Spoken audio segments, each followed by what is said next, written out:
તારીખ 25/7/2026 અને શનિવારે રાત્રે 9 કલાકથી સાડા 10 કલાક સુધી એટલે કે 1.5 કલાક ધારી તાલુકાના ખીચા ગામ ખાતે જનજાગૃતિ સભાનું આયોજન રાખવામાં આવેલું છે। આ સભા વિશે હું આપ સૌને વધુ માહિતી આપું એ પહેલા આપ સૌ અમારી આ યુટ્યુબ ચેનલ સાથે પ્રથમ વખત જોડાયેલા હોય તો અમારી યુટ્યુબ ચેનલને સબસ્ક્રાઇબ પણ જરૂરથી કરજો। સાથે જ આ વિડીયોને વધુમાં વધુ શેર કરજો, બીજા લોકો સુધી ખાસ કરીને પહોંચાડવાનો પ્રયત્ન કરજો। ધારી પત્રકાર સંઘ દ્વારા અમરેલીથી વિસાવદર સુધી બ્રોડગેજ સુવિધાની જે યોગ્ય માંગણી કરવામાં આવી રહેલી છે, આ માંગણીને લઈને હાલ ધારી તાલુકા પત્રકાર સંઘના દરેક પત્રકાર મિત્રો ધારી શહેરના આસપાસના પરા વિસ્તાર તેમજ ધારી શહેરની આસપાસ આવેલા ગામડાની અંદર જનજાગૃતિ સભાનું જે આયોજન કરી રહેલા છે। આ આયોજનમાં મોટી સંખ્યામાં સ્થાનિક લોકો પણ જોડાઈ રહેલા છે, સાથે જ આપણા સ્થાનિક રાજકીય આગેવાનો પણ જોડાઈ રહેલા છે। આમ જોઈએ તો આ એક બિન રાજકીય જે મિશન, બિન રાજકીય મુહિમ, બિન રાજકીય જે અભિયાન ચાલી રહેલું છે।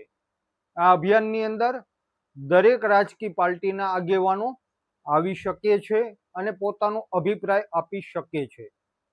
ખાસ કરીને આ ખીચા ગામ ખાતે રાખેલી રાત્રિ સભા જનજાગૃતિ સભાની અંદર આપણા માનવંતા મહેમાનો આવી રહેલા છે, સ્થાનિક આગેવાનો આવી રહેલા છે, જેઓ ખીચા ગામના લોકોને બ્રોડગેજ સુવિધાથી થતા ફાયદાઓ અંગે અને સાથે જ બ્રોડગેજ આવવાથી ધારીથી લઈને ચલાલા હોય કે વિસાવદર હોય કે અમરેલી હોય કે પછી ધારીને ગુજરાતના મોટા શહેરોની સાથે કનેક્ટિવિટી મળશે। ખાસ કરીને સુરત, અમદાવાદ, મુંબઈ કે પછી દેશના અન્ય રાજ્યોમાં રહેતા લોકો સુધી આપણે પહોંચી શકશું। અને ખાસ કરીને આમ જોઈએ ને તો સૌરાષ્ટ્ર અને કાઠિયાવાડ કે લગભગ 30થી 35-40% સુધીની જે લોકો છે રોજી રોજગાર મેળવવા માટે સુરત અથવા તો અમદાવાદ ખાતે વર્ષોથી સ્થાયી થયેલા છે,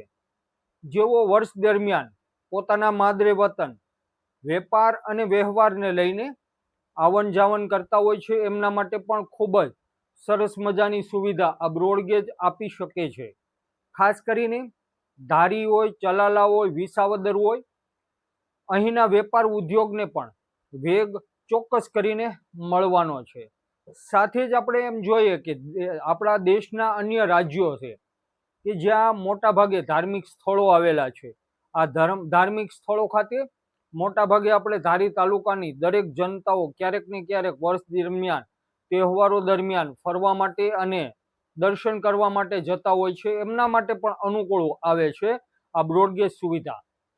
આ સાથે જ આપણા સ્થાનિક લેવલે આમ જોઈએ તો આપણી બગલમાં આવેલ ગળધરા ખોડિયાર ડેમ, ગળધરા ખોડિયાર મંદિર, આપણી આન બાન અને શાન સમૂહ, આંબરડી સફારી પાર્ક હોય કે પછી આપણી ગીર વિસ્તાર હોય, તુલસીશ્યામ હોય, સત્તાધાર ધામ હોય, પરબ હોય, સાસણ હોય, દીવ હોય, આ બધા સ્થળોએ વર્ષ દરમિયાન તહેવારો દરમિયાન ગુજરાત તો ઠીક છે પરંતુ દેશના અન્ય રાજ્યોમાંથી પણ લોકો આપણા આંબરડી સફારી પાર્કને માણવા માટે આવે છે, સિંહના દર્શન કરવા માટે આવે છે।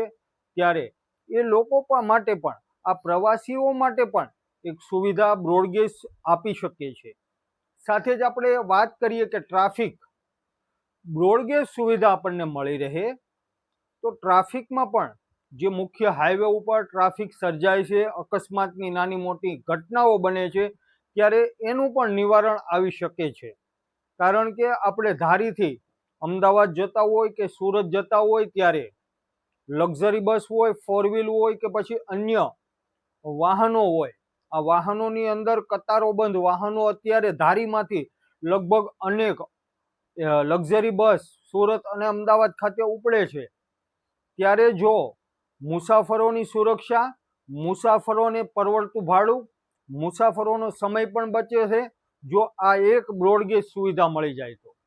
વેપારને પણ વેગ મળી શકે છે, ઉદ્યોગોને પણ વેગ મળી શકે છે અને સુરત, અમદાવાદથી ધારી શહેર સુધી આવવું અને જવું પણ ખૂબ જ સરળ બની શકે છે.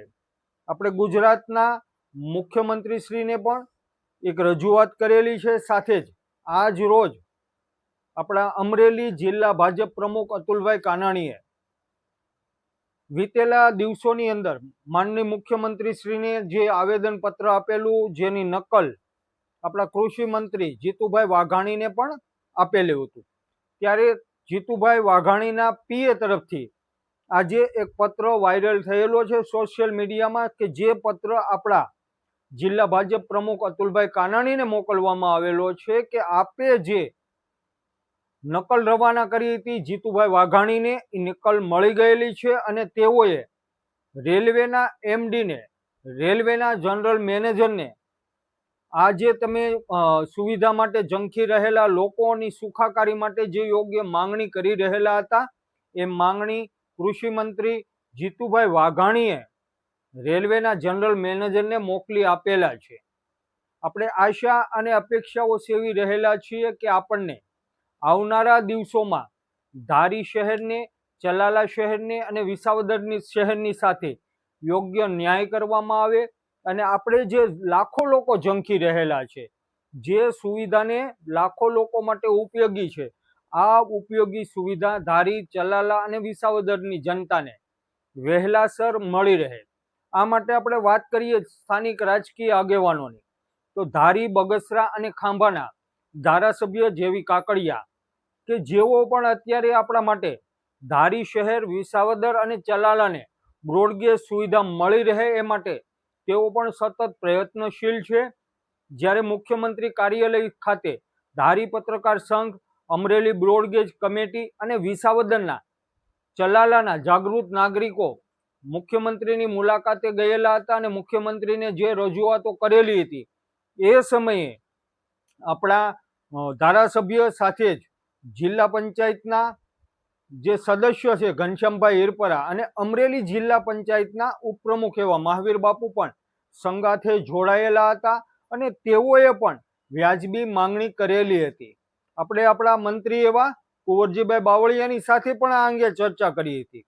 આપણે માજી ધારાસભ્ય હર્ષદભાઈ રીબડિયાએ ગૃહમંત્રીની સાથે પણ આ બાબતે ચર્ચા કરી હતી અને આપણને વહેલામાં વહેલી તકે બ્રોડગેજ સુવિધા મળી રહે એ માટે સતત પ્રયત્નો ચાલી રહેલા છે. ત્યારે આગામી તારીખ 25/7/2026 શનિવારે રાત્રિના 9 કલાકે જે મીટિંગ રાખવામાં આવેલી છે ખીચા ગામ ખાતે, આ મીટિંગની અંદર આપ સૌ પણ જરૂરથી પધારજો. આ વિડીયોને બની શકે એટલો શેર પણ જરૂરથી કરજો. અમારી યુટ્યુબ ચેનલ સાથે પ્રથમ વખત જોડાયેલા હોય તો અમારી યુટ્યુબ ચેનલને સબસ્ક્રાઈબ પણ જરૂરથી કરજો.